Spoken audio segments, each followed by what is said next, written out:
అందరికీ నమస్కారం.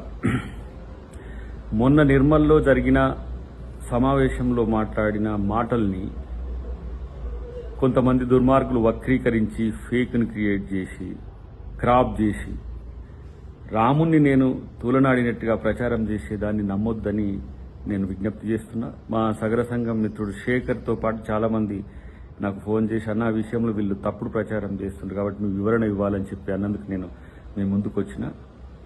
రాముడు అందరివారు. రాముడు బీజేపీ వాళ్లకు మాత్రమే సొంతం కాదు. అదే విషయాన్ని నేను చెప్పిన.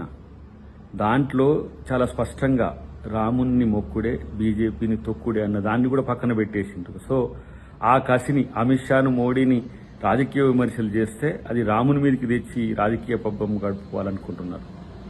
రాముణ్ణి నమ్ముకునే వాళ్ళం మేమైతే రాముణ్ణి అమ్ముకునే వాళ్ళు బీజేపీ మిత్రులు.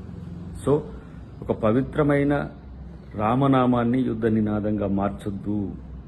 ఇది ప్రపంచంలో ఉన్న రామభక్తులను వంచినట్టే అనే విషయాన్ని బీజేపీ ఆర్ఎస్ఎస్ మిత్రులు గమనించాలని విజ్ఞప్తి. అన్నిటికంటే ముఖ్యంగా ఈరోజు రాజకీయాల కోసం మతాన్ని అసలు వాడొద్దని ఎలక్షన్ కమిషన్ చెప్తున్న వాళ్ళు పదే పదే అది వాడుతున్న పరిస్థితిని గమనించాలి.